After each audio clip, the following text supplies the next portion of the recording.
Hello, good afternoon, guys. Good afternoon, everyone. I hope you're all doing well. I'm very happy and very blessed to be here with you again on a Monday afternoon. Um, we have an exciting topic to discuss today.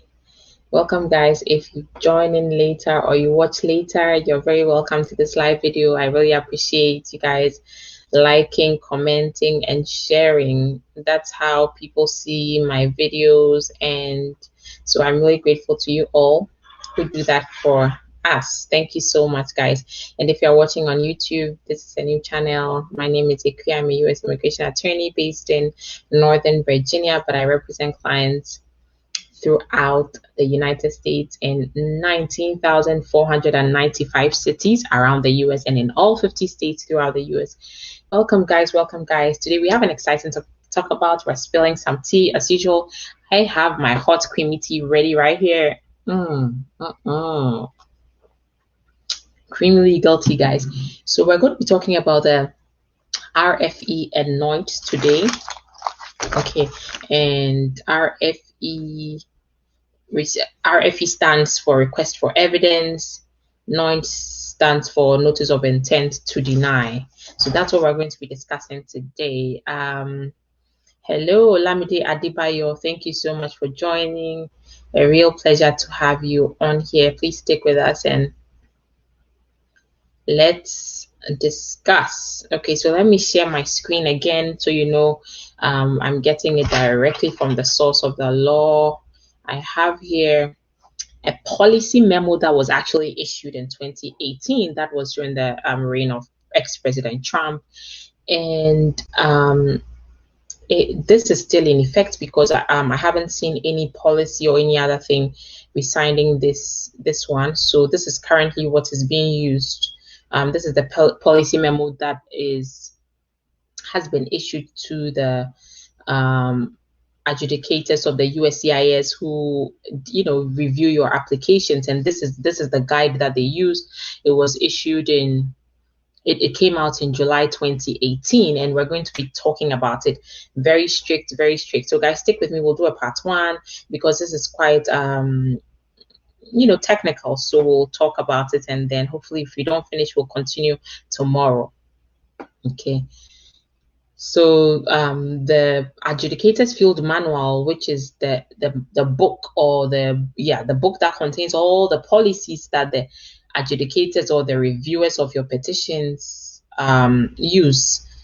So the adjudicators field manual is the book that the people who review applications, if you're filing applications to obtain a U.S. immigration benefit, the person who has been tasked with the job of reviewing the application and making sure that you qualify or you don't, or who has been given the task of approving or denying your petition or your application, they have a field manual that they use, a policy manual.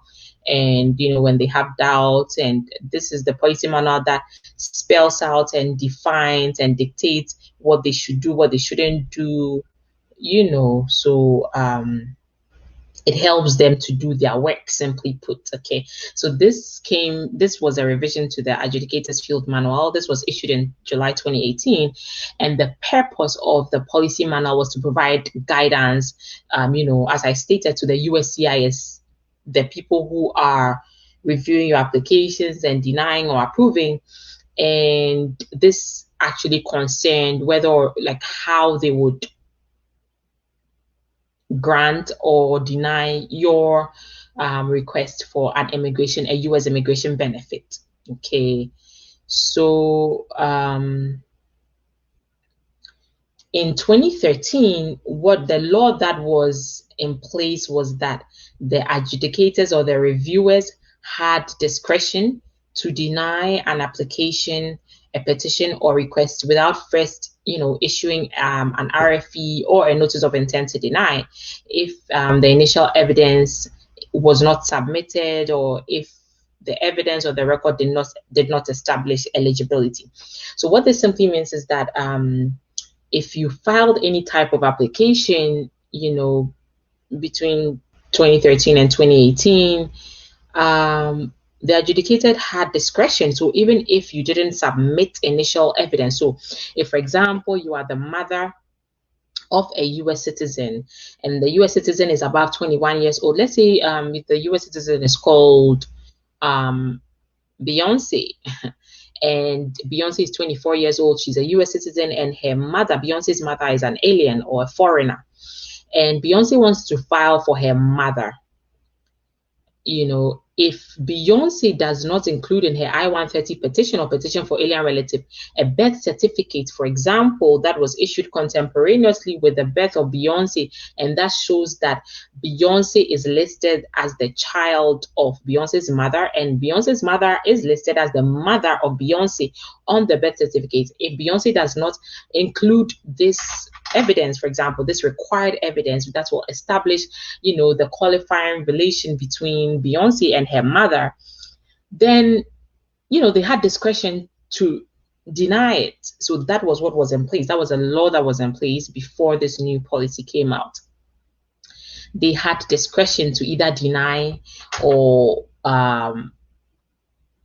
to request an RFE.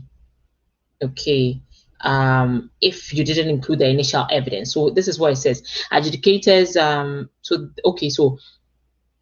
I'm sorry. So this, I think I'm jumping right into the the text of the law without giving the basis. So I was trying to talk about the history, what has been before this new policy came out. So this new policy, the purpose is that essentially, if you don't include the required evidence, then you can be straight out denied. Okay, that's the purpose of this new policy. So clearly this new policy is more strict and more unforgiving than what was in place between 2013 and 2018. Let me scroll up and we'll understand some more what it is I'm talking about. So don't worry, we'll get to the meat of everything. Okay, so this is why I was jumping straight to the previous guidance. Let's now get to the previous guidance and then let's dissect it, guys. Okay, so right here. So in the previous, what happens is that the policy manual of 2018 rescinded the 2013 policy manual.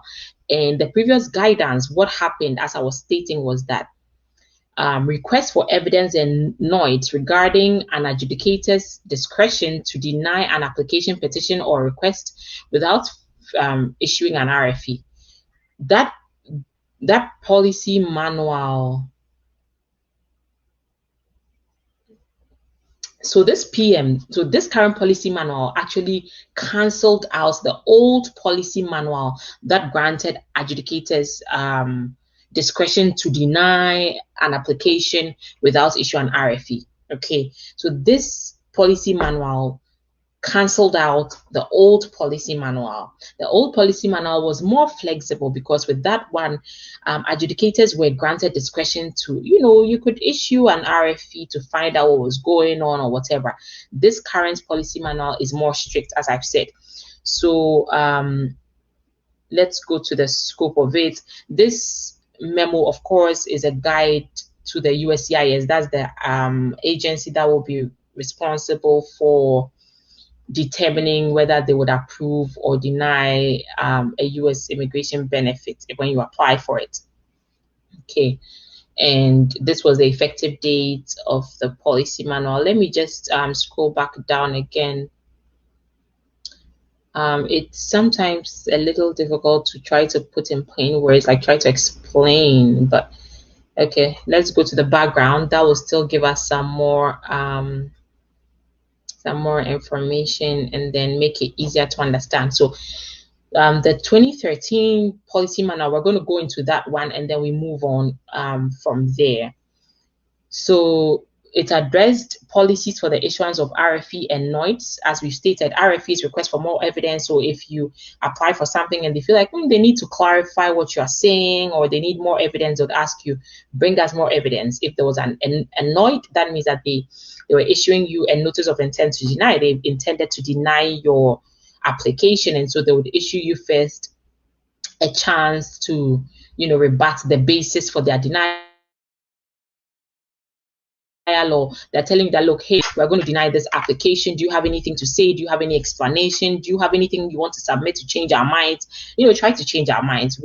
We're giving you that chance. So that's the effect of the NOID, or the purpose of the NOID. But we're still in the background of the June 2013 policy manual. With the 2013, it provided that RFE should be issued when the facts and the law warrant.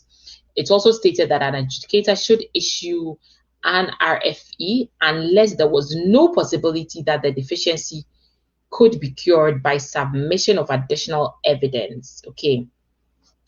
So the effect of, I'll explain all of this. Let's just see what it says. The effect of the no possibility policy was that only statutory denials, such as denial where a non-existent benefit is requested, would be issued without an RFE or a NOID. This new PM clarifies how those filings, as well as filings lacking required initial evidence, should be treated. So with the old policy manual, they defined when RFEs and NOIDs should be issued. And they said that, look, don't just be issuing out RFEs and NOIDs. That's what they told the adjudicators and the reviewers. Only issue it when the facts and the law demands it, and there's no possibility that, there was no possibility that the deficiency could be cured by a submission of additional evidence. So, for example, let's take it that a petitioner is applying for a benefit for his grandfather. A petitioner is a U.S. citizen. Let's say he's 25 years old. Let's say he's called Alejandro, and Alejandro is a U.S. citizen, and he's filing for his grandfather. He's trying to petition for his grandfather. This is going to be a statutory denial, okay, because there's no such benefit that exists in U.S. immigration law. There's no immigration benefit that allows any petitioner to file for their grandfather. You can only file for certain qualifying relatives like your father, your mother, your child under 21 years old, and your spouse if you're a U.S. citizen, and that's the immediate relatives. And you can file for your siblings, and then also your unmarried children above 21, and a few other categories, but it does not provide that you can file for your grandfather. So that benefit does not exist at all in U.S. immigration law. So when we say a statutory denial, this is an example, because if Alejandro submits an application that, look, I'm filing for my grandfather, can you grant him a benefit? There is no possibility that any type of evidence that they're going to request will cure, will cure this deficiency, because even if Alejandro goes to heaven and comes down, there's no benefit for a grandfather. And so you can go and bring 100 pages of documents proving that Alejandro's grandfather is indeed his grandfather. It doesn't help. Okay, so that's what they mean when they say that an adjudicator should issue an RFE unless there was no possibility that the deficiency could be cured by the submission of additional evidence. So in this Alejandro's case, even if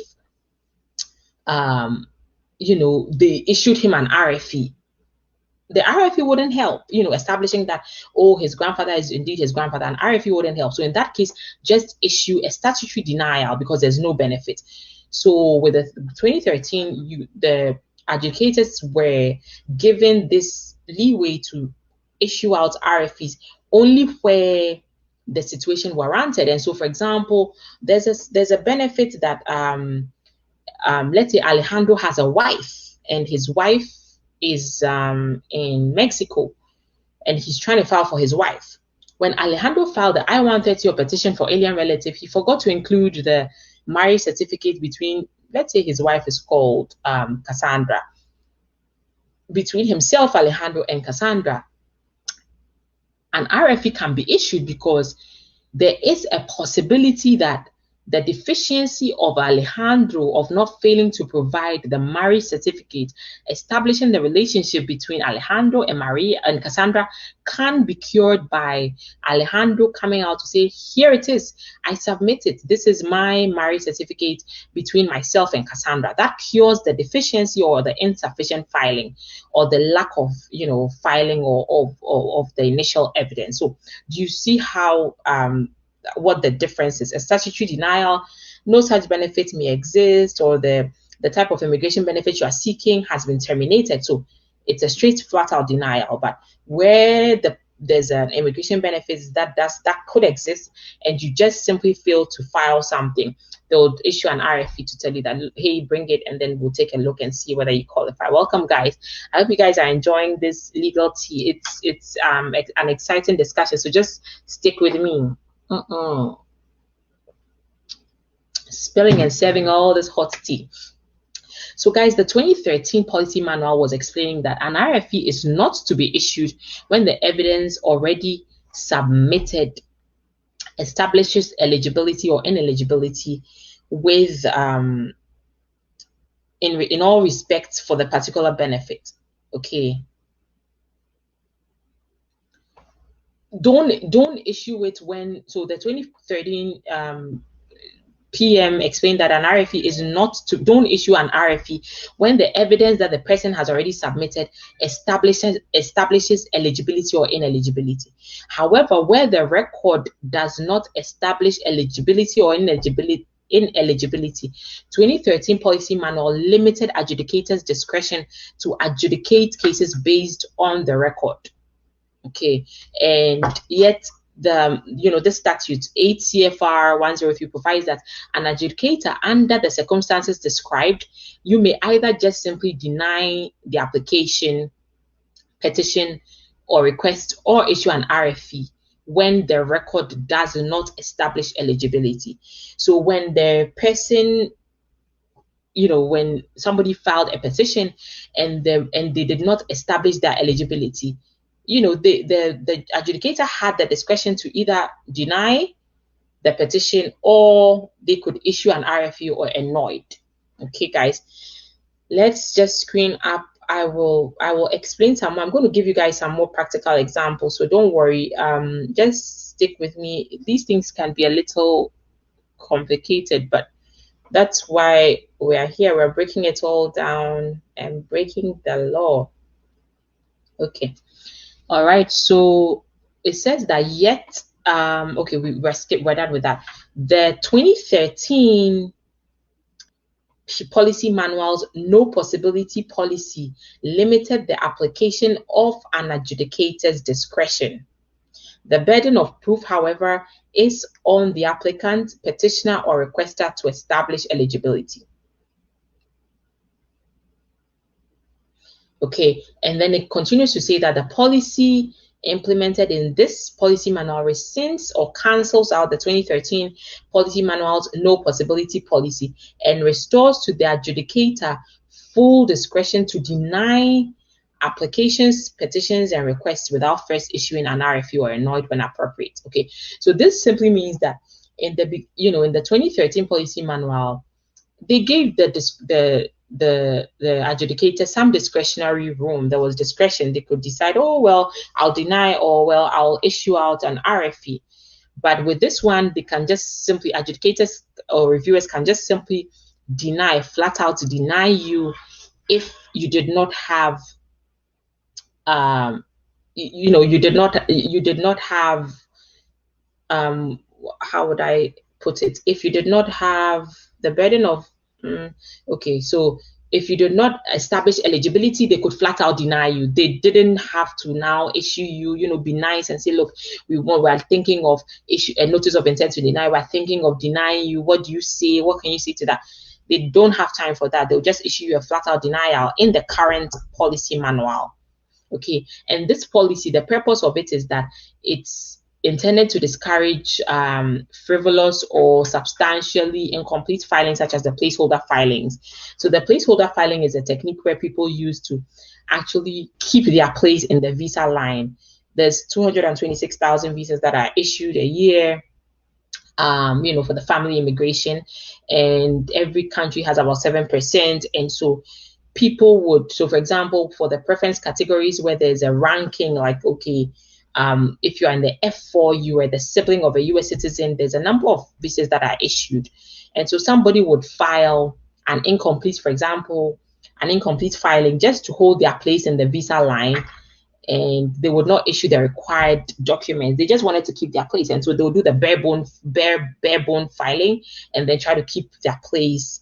And so that when a visa becomes available, they would be in line and then, apply for it. Okay, so this was saying that the no possibility policy was cancelled, and so in 2013 they could only issue an RFE when there was no possibility that the extra evidence would cure the deficiency. Okay, but here there's no such thing.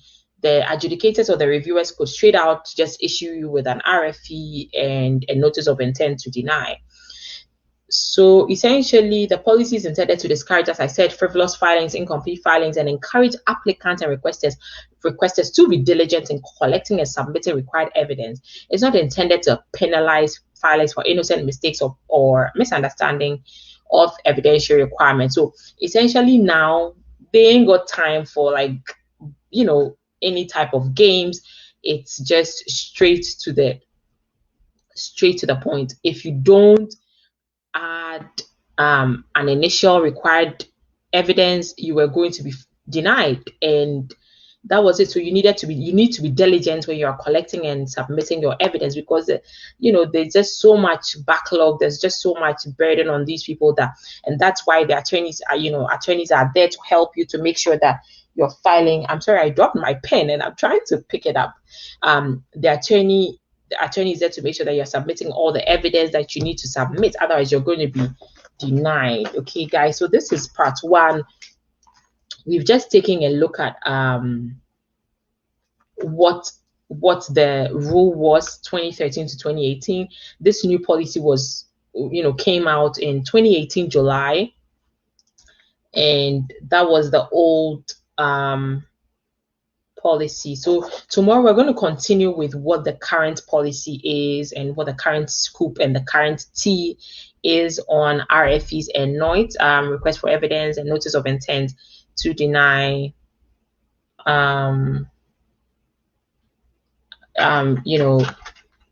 your application or petition. All right, guys. So yeah, I'm just trying to split my videos into, because sometimes it can get quite long, and I don't want to lose your attention because these things can be technical.